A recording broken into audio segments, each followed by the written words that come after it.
What is going on, ladies and gentlemen? This is your host, Mike McCracken. I've gone by many names over the years, Mike, Slacks, Slack and McCracken, and some of the gym have now been taking the liking to calling me Marijuana Mike.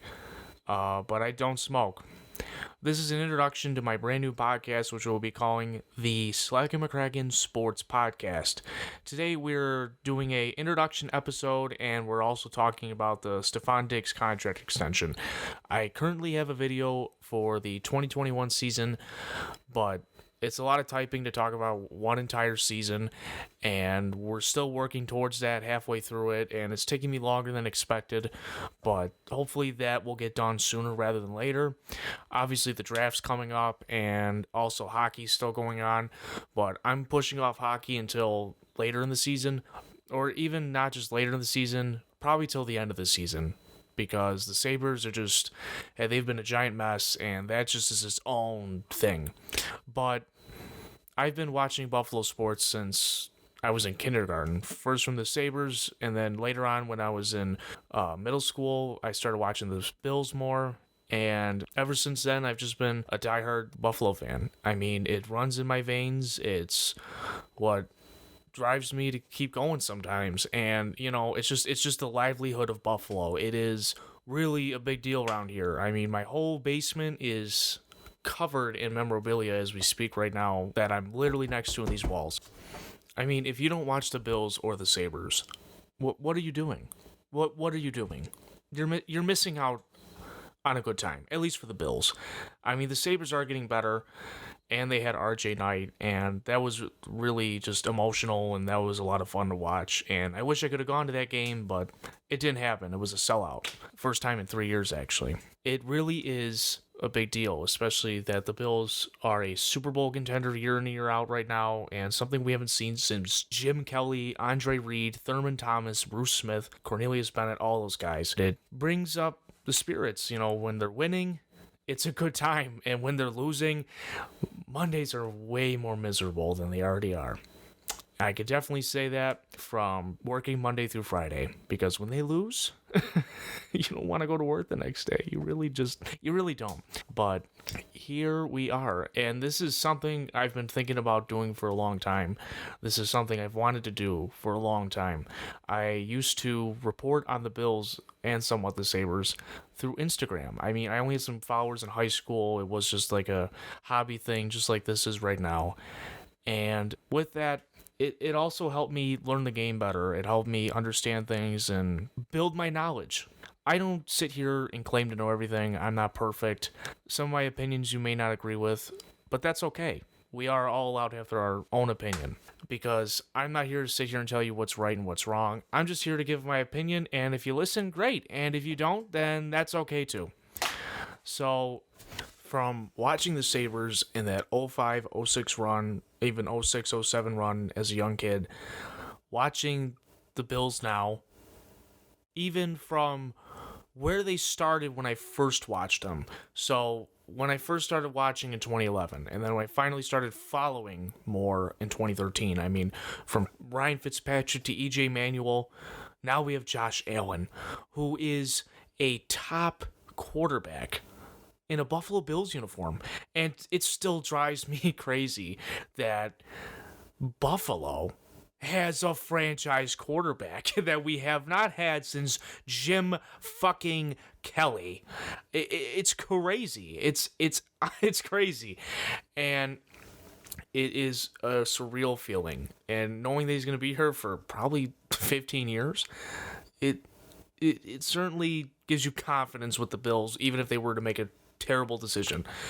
But luckily that hasn't happened. When you have Sean McDermott, who's been a good head coach despite some recent controversy in the playoffs, and Brandon Beane at the helm of running the front office, it it's been a sincerely needed upgrade over what we had in Doug Whaley. We had Rex Ryan, Rob Ryan, way back in the day, Shane Gailey, Dick Duran. I mean, that's just spitballing, but we've had so many bad executives, even like Buddy Nix. We've had so many bad head coaches, and it's about time that we got this one right. And it's about time that we got a new and improved and goddamn good quarterback in Josh Allen. I mean, there's not much more I can say. The man is electrifying, to say the least. It really is just something to watch him. Even back in 2018, sure, his rookie numbers weren't great, but the hurdle over Anthony Barr, and you just knew the kid was going to be something. And then when he made his jump in 2020, that 3-year jump, that third-year breakout season, quarterbacks that do that, they don't regress after that. They just don't regress after that. In 10 years, we've seen quarterbacks make that jump, and they haven't regressed. And Josh Allen just continues to get better and better. And watching him in the playoffs, having perfect to near perfect games against New England and Kansas City, this man's about to make another jump, folks. Don't get it twisted. This man is about to make shit go down, and I am all for it. And I really am. And it's definitely something that is going to be fun to watch in 2022. And knowing that Stephon Diggs just got an extension and he's here for 6 more years with that connection. Now, given the connection had its issues in 2021, it did. We all did. Everyone was saying, where's this Stephon Diggs, Josh Allen connection? Where is it? We're not seeing it. Allen would miss a couple deep balls, and it wasn't the same as 2020, but you also got to remember there's a year of film, and all that shit plays a role. All that stuff really does play a role. And it really is just something to watch. It really is. And even with the Sabres, seeing Tage Thompson have 30 goals, Jeff Skinner come back, have over 25 goals, Owen Power now joining the team on an entry-level contract, Dahlin getting going again, having a pretty good coach in Don Granado despite the record, not seeing Ralph Kruger trying to play soccer. I mean, things are going up, and if we can, for the first time, have 2 good teams at once, this city's going to go crazy, and I'm all for it if that happens. Obviously, don't know what's going to happen with the Sabres yet, but at least we know for the Bills right now, things are going to go crazy. And with the Von Miller signing now happening, I mean, this team ain't going down. This team keeps going up and up and up and up. And not just talking about the Bills and the Sabres, we will also be talking about what's been going on around the NFL and the NHL. And the NFL has been crazy with the Urban Meyer stuff that came out, the Brian Flores lawsuit, with guys like Steve Wilkes now joining. You have the Dan Snyder lawsuit, the Deshaun Watson debacle that went down. Now he's in Cleveland. And it'll be crazy to see how that pans out, or if, honestly, Roger Goodell just pays them all off, but who knows? And that is something we still got to keep an eye on, too. And there's a lot going on, but we're here for it. That's what this show's about, is covering it, going through it, not just going through the motions and not getting complacent, but doing the right thing, doing what not the other shows do anymore. You know, it's all clickbait. It's all honest bullshit. And these YouTubers on here and other podcasters, you watch them and I swear you learn more. I swear to God, you actually learn more from them than you do from watching First Take or watching Shannon Sharp and Skip Bayless yell, despite how funny and stupid that shit can get. And, you know, if you can learn something here, great. And if you don't, well, maybe you'll learn something soon. I mean, you gotta learn something new every day, right? That's all we can do. That's all we can do. We also have the NFL draft coming up in a couple weeks. The Bills are picking at 25. Could go corner, could trade up, could trade back, could get a receiver, linebacker. They could go anywhere. I mean, this team doesn't have very many holes. They really don't have very many holes. The Bills have become the perfect, I guess you could say, the perfect model to build a team. And it's still crazy to me that not a lot of teams are using it.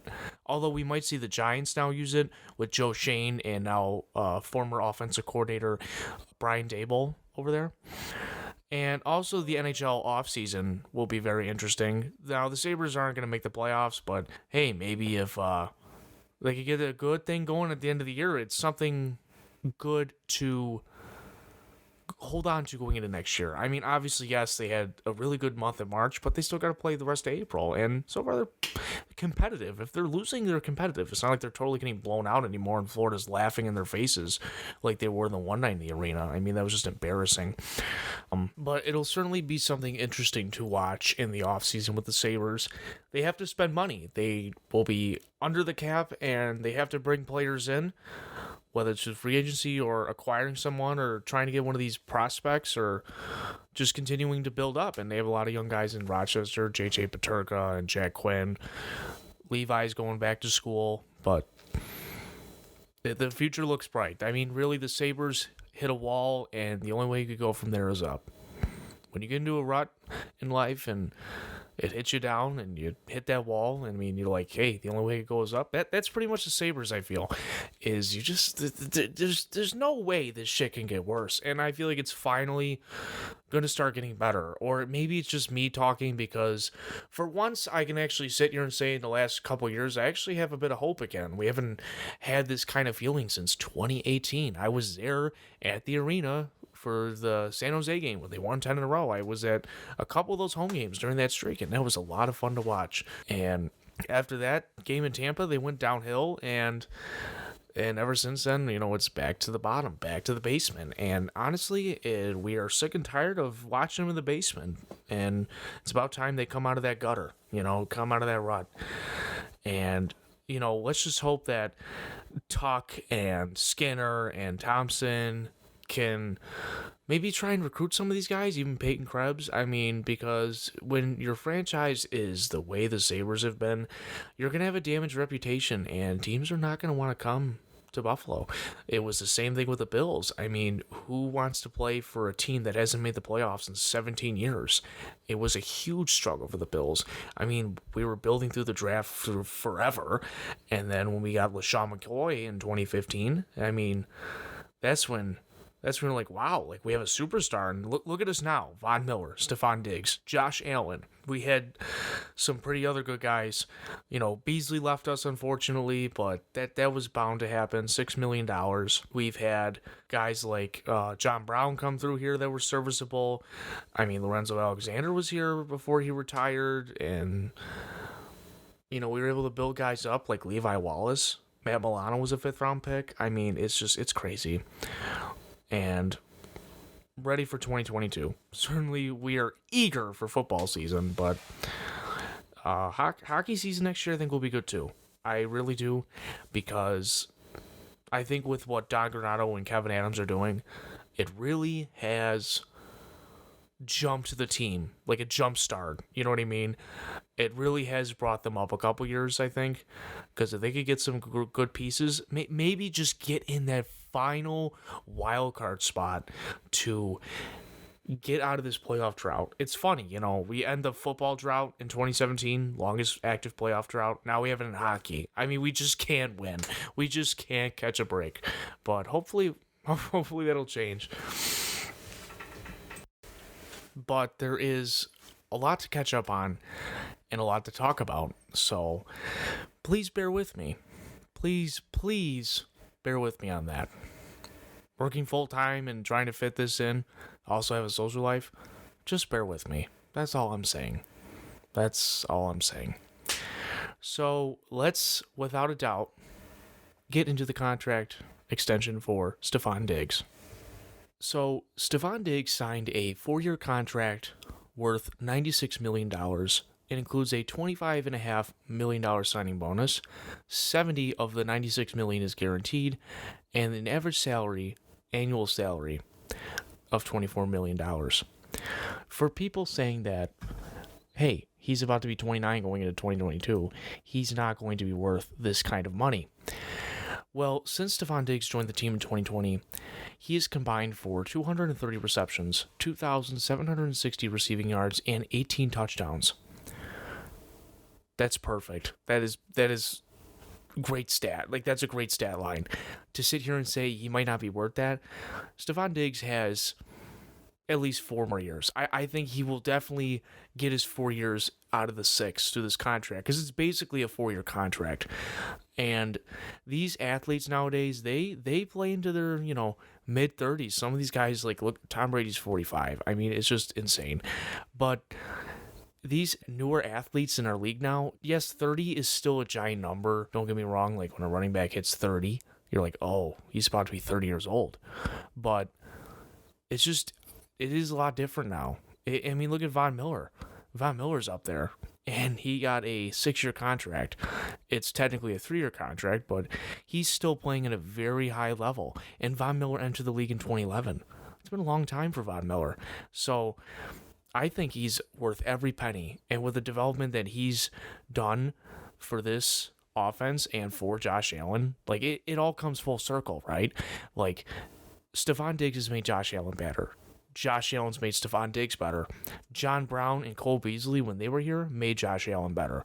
It all comes full circle. And the Bills have tried to hit on this position for a while. I just want to rewind the clock back 2 years. And 2 years ago, Brandon Beane made a trade for, at the time, Vikings receiver Stephon Diggs. It was another defining moment and a turnaround that the franchise really needed. If the Bills wanted to be a Super Bowl contender, they needed a number 1 wide receiver, no question. After that playoff game, that was rough. That Texans playoff game in 2019, that was rough. I mean, that was just a heartbreaker. I remember I was working at the mall at that time, and I remember just getting into the car. I slammed the door, and I was just screaming. Like, I was furious. They were up 16-0. And the Texans came back 19 unanswered points and then kicked a field goal and won the game. It was a heartbreaker. And it was Josh Allen's turning point. You saw him on that bench. That's when it changed for Josh Allen. Because in 2020, we all know Allen came back with a vengeance. And then even the way he played last year, you knew it wasn't a fluke. That jump happened. But coming out of that game, the Bills needed a number 1 wide receiver, and you could see it. Sure, like I said, they had John Brown and Cole Beasley in the slot, but Robert Foster was on the team. That didn't work. Duke Williams was on the team. That didn't work either. These guys didn't start enough games. They didn't play enough games. Sometimes they're healthy scratches. It's just they weren't effective. They weren't what the Bills needed. And the previous offseason, they tried getting Antonio Brown from the Steelers, but that trade never went through. AB didn't want anything to do with Buffalo. He wanted absolutely nothing to do with the Bills, and that trade never went through. That ended up being a blessing in disguise. He went to the Raiders for a 3rd and 5th round pick. We all know how that went. That was a drama-filled training camp. We saw it on Hard Knocks. It was just a complete, utter disaster for the Raiders, and I'm glad the Bills did not end up getting AB. Although, who knows how he would have been in our locker room. Maybe he would have been better, but I don't know. I mean, we saw him in Tampa with Tom Brady and leaving the game in 4K in the middle of the fucking game. I mean, ridiculous. Inexcusable. Like, you're never going to find a job after that guy. But anyway, so they even tried going after Kelvin Benjamin in 2017. We remember how that all played out. He was a Popeye biscuit away from being a tight end, and they gave him a 3rd round pick, and that didn't work. He was cut the following year. And I remember we all rejoiced when he got caught. He was terrible. I mean, Josh asked Kelvin Benjamin, hey, man, you want to go run some routes? And my boy Kelvin's like, yeah, no. Like, that ain't going to work, man. That ain't going to cut it. Like, you mean to tell me you're going to be the number 1 receiver and you won't run routes with our guy? Come on. But like I said, they needed a number 1 wide receiver. And that's what they did. They traded a 1st round pick in 2020. A 5th and a 6th in 2020, and a 4th the following year. The Bills got Diggs and a 7th round pick, which that pick turned out to be Pitt corner Dane Jackson, which honestly for a 7th round pick, not a bad pick at all. I mean, we all know how that entire defense played in Kansas City, just not even going to talk about it today. That's for another day. But Diggs was disgruntled in Minnesota. He wanted out. He wasn't getting the ball, and he was looking for a fresh start. And I think the Vikings knew that Diggs wanted out, and there was nothing they could really do at that point. They had Kirk Cousins tied up, and they decided to trade Diggs, and then they drafted Justin Jefferson, which has been, honestly, a huge win-win trade in the NFL. Could maybe even be the best win-win trade in NFL history. I mean, it just worked out for both sides. Minnesota gets younger at the position and gets just about the same productivity out of Jefferson on a rookie contract. That's a bargain. They did get draft capital, and the Bills got Diggs. And with Allen, he's become a top 5 receiver in the league. He needed a dynamic quarterback, and that's what he got with Allen. He wasn't getting anything out with Kirk Cousins. He wasn't as effective at all. And you could see on his face, like, if you were to Google Stephon Diggs pictures in Minnesota, there are some pictures. You could just tell my guy is not happy in Minnesota. He hated it there. And he's just got that face like, get me out of here. I'm stuck with Kirk Cousins. Now, Kirk Cousins had a solid year last year. I will say that. 33 touchdowns and 7 interceptions. I mean, no one talks about it, though, because it's Kirk Cousins. But the reason this extension happened was because Diggs, when he came over to Buffalo, he had Minnesota's contract. That contract came over from Minnesota to Buffalo, like, no problem. And it was a 5-year, $72 million deal at the time. He signed it back in 2018. Well, obviously the cap goes up every year. The salary demands go up for players every year. And, every year it's always someone's now the highest paid quarterback, receiver, corner, whatever. And, for the last couple of years, he's been on that contract. Well, as the years went on, all of a sudden Diggs is in the middle of the pack for salary. I mean, Nelson Aguilar in New England was getting paid more than Stephon Diggs. That's a crime. That's just a crime. Like, unreal. Like, Diggs deserved to be paid. And obviously these guys only get one other contractor lucky. Obviously you get more than one. That's insane. But Diggs deserved to get paid just as much as Allen. To sit here and say Allen can get paid but Diggs isn't, that isn't fair. That ain't right. Like, you got to pay both. And some Bills fans even argue the idea of trading Diggs because he's right now 28. He's going to be 29 in 2022. But there's no offense without Stephon Diggs. There's no offense. He's a franchise cornerstone. He's a big part of the locker room. I mean, when Von Miller came here, he talked to Diggs. He's like, how is it in Buffalo? What's the locker room like? What's the culture like? He probably even asked, what's the coaching staff like? I mean, Diggs has been such a huge part of this organization. And to get rid of him would not only hurt the fans, but I think it would hurt the organization. It would hurt the organization. It would just be terrible, is what I'm saying. It would not be good. To sit here and say, trust the process and trade Stephon Diggs, I'm not going to trust the process. I'm going to be like, what are we doing? In an AFC arms race now, it would be inexcusable to trade Diggs. He wanted new money. And even Emmanuel Sanders said on Good Morning Football, he talked about it throughout the year. Well, when free agency started, all of a sudden you have receivers getting paid. All of a sudden, Christian Kirk, Arizona Cardinals receiver, signs a 4-year, $72 million contract. This contract Kirk got completely broke the market, just destroyed it. A guy, don't get me wrong, he's made some plays. And I even wanted the Bills to draft him back in the day. But he has never had 1,000 yards, and he is all of a sudden a top 5 receiver, like getting paid a top 5 receiver, and he's never had 1,000-yard season. Chiefs receiver Tyreek Hill, 1 year left on his contract, wants to be the highest paid wide receiver in the league. Chiefs said, no, we can give you 4, maybe 5, but we can't do 1. That didn't work. Hill wanted out. Hill gets traded to the Dolphins for a boatload of draft picks. Now he is the highest paid receiver right now with Miami. But the Chiefs weren't going to do that. You have Mahomes, Kelsey, Christian Jones, and Frank Clark. There's a lot of money tied up. They didn't have the cap space to do that. Hill now has a 4-year, $120 million contract, averaging $30 million a year. And he's not a quarterback. He's a wide receiver. He got his wish. He's now the highest paid receiver. Devontae Adams in Green Bay. Aaron Rodgers gets his new contract. Devondre Campbell gets his new contract. Russell Douglas gets re-signed. Zarius Smith walks. Preston Smith stays. Devontae Adams is given a franchise tag, but he won't play on it. Green Bay, I guess, reportedly offered him the money he wanted, but he just wanted out. He didn't want to play there. So he gets traded to the Raiders, gets the money he wants, and reunites with Derek Carr, his old college roommate and teammate. So there was a fear that Diggs could get traded. I mean, Adams and Hill are in the same boat as Diggs. Top receivers. They want more money. It made sense to somewhat have that fear, I feel. Now, personally, I wasn't as scared about it. I mean, in the back of my mind, I'm like, if we trade Diggs, though, this is not going to be good. But luckily, that didn't happen. That did not happen. I figured if being traded a first-round pick for Diggs 2 years ago, why would you get rid of Stephon Diggs and only have him for 2 years, maybe even 3 at most? And you still have 2 years left on the deal. But it made sense to extend him now because you save money for this year. And the Bills are already scraping for money. They have no money. Well, they did this and cleared up cap space. And then right after that, they restructured Ryan Bates' contract after matching his offer that the Bears gave him. Bills have around $8.24 million. And at the time of this recording today now, they just signed Bobby Hart. I don't know where that puts the cap room, but they have money to sign their draft picks, and I still think they're going to get that veteran corner, but we'll see. But it made sense for Diggs to get this contract. It needed to happen.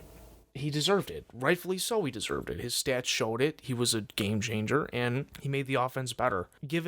Yes, he was double covered in Kansas City, and Knox was also ineffective in Kansas City, but getting double covered allowed Gabe Davis to also get open and get those 4 touchdowns.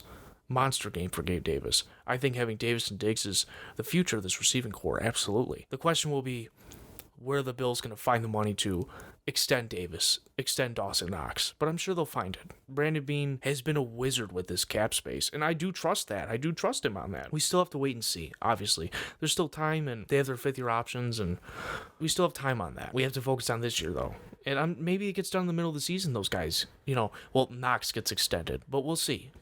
That's going to take time in itself. Moving on, Diggs gets a 4-year, $104 million deal. This deal is $70 million guaranteed, brings him in a mid-tier to now top-tier status. He's the 5th highest paid receiver, according to SpotTrack, the numbers I gave you earlier from SpotTrack. It was still a bargain. This market is still going to continue to go up. It's still a bargain. He's not overexpensive. He's not still undervalued. I think him being the 5th highest paid receiver, it makes sense. And I'm sure they could still restructure it later on, but this saved cap space for this year.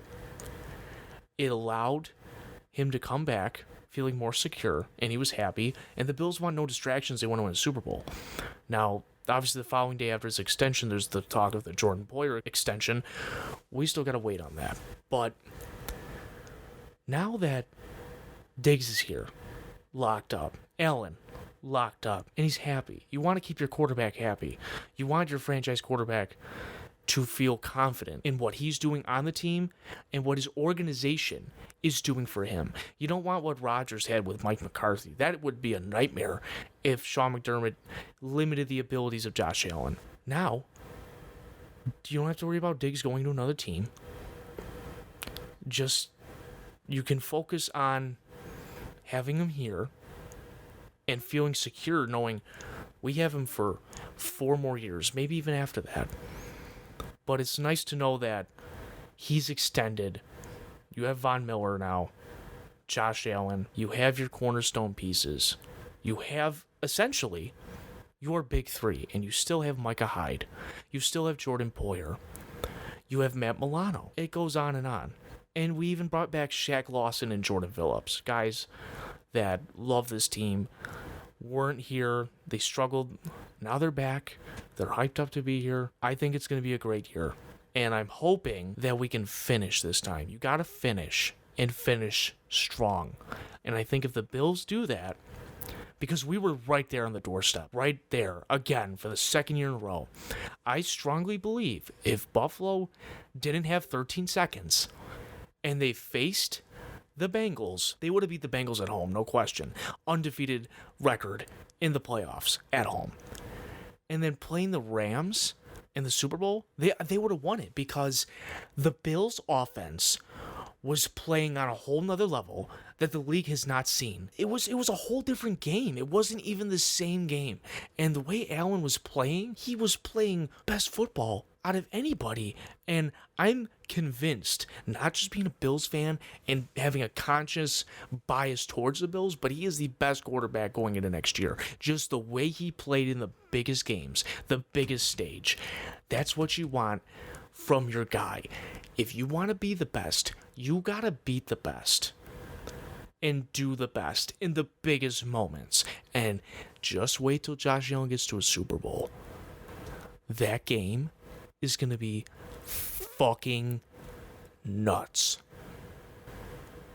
And when it happens, I'm all for it. With this extension, we can exhale. Do it with me.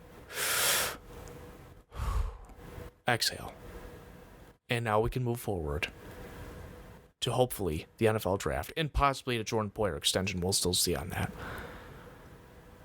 That's all I got for today. This is our first episode of hopefully many. And I hope to see you in the next one. This is Mike McCracken with the Slack and McCracken Sports Podcast signing off. Thank you.